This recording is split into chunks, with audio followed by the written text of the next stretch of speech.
In the merciless winter of 1868, the Wyoming wilderness lay entombed in snow, a frozen expanse where the wind carved through the pines like a hunter's blade.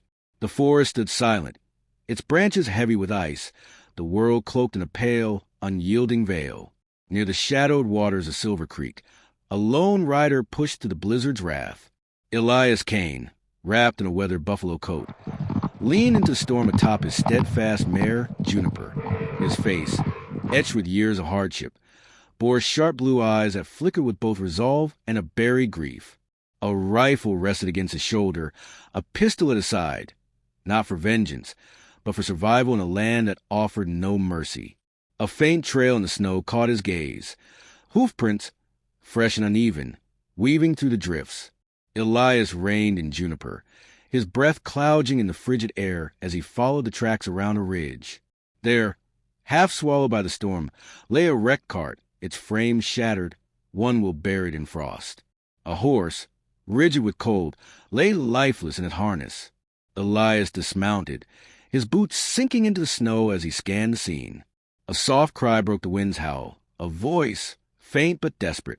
Behind the cart, curled in a threadbare blanket, was a young woman, no older than 20, her skin a warm bronze, her dark hair matted with ice. Her lips, tinged blue, trembled as she whispered, "Don't leave me here. I'll give you anything, any wish you name." Elias froze, his heart catching like a snag line. She was frail, shivering, 1 foot bare, her hands clutching the blanket like a lifeline. Scratches marred her face, and her eyes flickered with fading strength. He stepped back, jaw tight. This isn't my fight.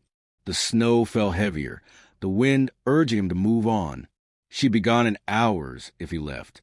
Yet her plea echoed, anything you want, stirring a memory, a woman's laughter, a child's voice, then silence, swallowed by fire and loss. His hand tightened on his pistol. He couldn't walk away. Not again. "Damn it," he muttered, kneeling beside her. She barely stirred as he lifted her, her body light as a fallen leaf. "Hold on," he said, his voice rough but firm. "You're not done yet." He carried her to Juniper, mounting with her cradled against him, and urged the horse toward his cabin, a mile off through the pines. The storm pressed against them, each step a defiance of cold. Inside his small cabin, Elias laid her on a cot by the hearth, sparking a fire to life. He peeled away her soaked clothes, leaving only what modesty demanded, and wrapped her in furs. She stirred faintly, her breath shallow. He tipped a sip of whiskey into her mouth. She coughed but swallowed.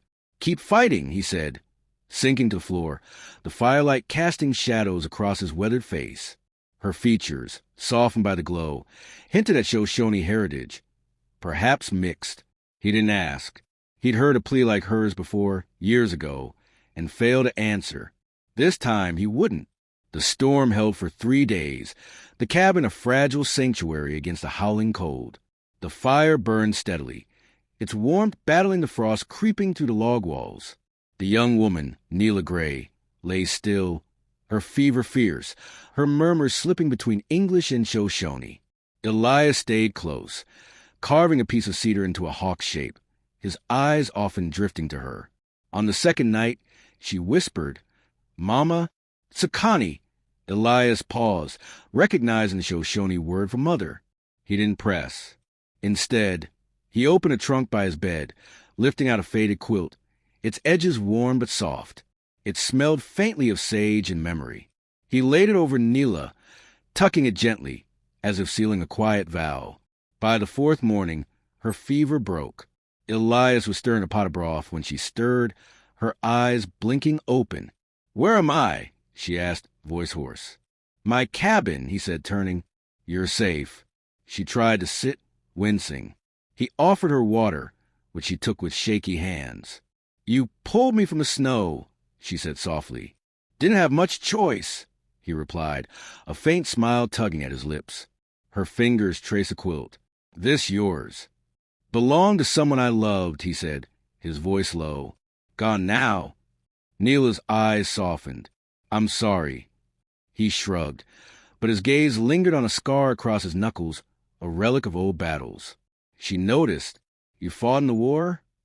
Seen my share fights, he said, sitting across from her. Not all in uniform. She studied him, then asked, "No one came for you, did they?"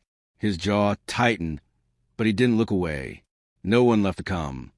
Silence settled, heavy but not unkind. That night, as Neela slept deeply, Elias sat by the fire, watching her. Something stirred in him. Not love, not yet, but a spark of purpose he'd thought long dead. Days later, the snow softened, but hoofbeats broke the morning's quiet. Sharp, deliberate. Elias stepped outside, rifle in hand, as a squad of Union soldiers approached, led by Captain Torrance, a man with cold eyes and a clipped voice. "Elias Kane?" he asked. "That's me," Elias replied, unmoving. "We're tracking a woman half show-shown named Neela Gray. Fled a transport. Her father's Red Hawk, a troublemaker. You seen her?" Inside, Neela pressed against the wall, heart pounding. Elias didn't flinch. "Just me up here. No one else." Torrance's gaze flicked to the cabin. "Mind if we look?" "I do," Elias said, voice steady as stone. The captain's eyes narrowed. "Heard you rode with the Rebs, Kane. Lost kin to raiders. Don't throw in with the wrong side again. Search the woods if you want." Elias said, "This cabin's mine." Torrance lingered, then signaled his men to leave. "We'll be watching," he said, riding off. Elias stepped inside, meeting Neela's wide eyes. "You heard?" She nodded, trembling. He lifted a trapdoor by the hearth, revealing a small cellar. "Get in." She hesitated, then descended, pausing at the sight of two small stones etched with names, his wife, his daughter. Her breath caught. "You lost them?" He nodded, closing the trapdoor. "Stay quiet." That evening, Torrance returned alone, leaning against his horse. "Sure you're alone, Kane? Smoke's rising from that chimney." "Just keeping warm," Elias said, axe in hand from chopping wood. Torrance smirked. "Hiding her won't end well. She's tied to trouble." Elias met his gaze. "Trouble's all I've known. Doesn't scare me." The captain left, and Neela emerged, her eyes on the stones. "You saved me because of them." Elias didn't answer, but his silence said enough. As spring's first signs broke through, Neela grew stronger. She helped with chores, her laughter soft when Elias tripped over a bucket, but she carried a secret. Each day, while he checked traps, she slipped into the woods, leaving markers, twisted grass, stones and patterns for her people if they still searched. Elias found one, a circle of pebbles under a pine. He said nothing, but his trust wavered. One night, as Neela stirred a pot, Elias spoke. "You're leaving signs."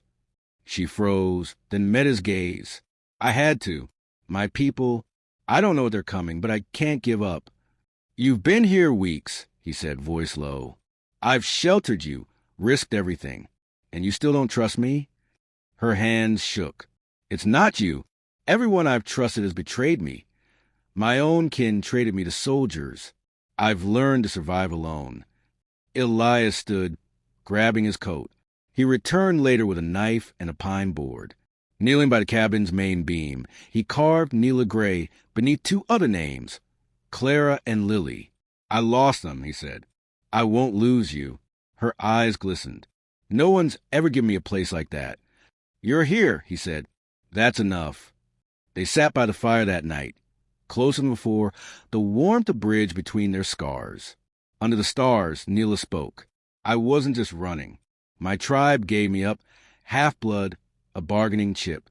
The soldiers called me leverage. When it fell apart, they left me to die." Elias listened, then shared his own truth. "Knew a man, Silas Vane. We fought together. Then he turned rogue, robbed a stagecoach. My family was on it. I tracked him, couldn't pull the trigger. He called them collateral." Neela's voice softened. "He's hunting me, isn't he? To get to my father." Elias nodded. "You're the bait." She reached for his hand. "I thought no one understood betrayal. Maybe I was wrong." He squeezed her hand gently. "Maybe we found each other for a reason." At dawn, Elias made a choice. He rode Juniper to a trading post, swapping her for coin and supplies. Returning, He found Neela by the fire. "You sold your horse," she said, stunned. "We leave tonight," he replied. "Colorado's safer. 3 days if we're lucky." "Why give up everything?" she asked. "Because I heard their voices in yours," he said. "I won't fail again." She touched his arm, a silent promise forming. That night, she carved hope beside her name on the beam. They reached Colorado under a fading sun, moving through back trails. But danger struck 5 miles from safety. Hooves thundered. A scarf flashed red. Elias fired. But a blow to his head dropped him. Neela was gone. By night, he tracked him to a ghost town, its ruins hiding Silas Vane's camp. Neela, bound but unbowed, faced Vane's taunts. "Your father or Cain?" he sneered. "One's coming." Elias stepped from the dark. "She's not yours to barter." Vane grinned. "Still soft, Cain. Hand over Red Hawk. She lives." "Don't know where he is." Elias said. At dawn, they faced off in the dusty street. No words, just guns. Shots rang out. Elias stumbled, blood soaking his side. Vane fell lifeless. Neela rushed to Elias, pressing cloth to his wound. "You promised," she sobbed. "I'm trying," he whispered, gripping her hand. Spring warmed the mountains. Elias healed slowly, Neela at his side, singing Shoshone lullabies. Word spread. Cain had faced Vane for Red Hawk's daughter. Some whispered of love. One morning, Shoshone riders arrived, led by Red Hawk. He offered Elias a beaded cord, a silent bond. By dusk, they were gone. 2 years later, Silver Creek thrived with crops and a small school teaching Shoshone in English. A girl, Tala, ran to Elias, calling him Pa. Neela watched, smiling. In his journal, Elias wrote, "You begged me not to leave, but you gave me a reason to live. This is home, love, enduring." For more tales of courage and heart, subscribe to Western Echoes. Share with those who believe in love's strength.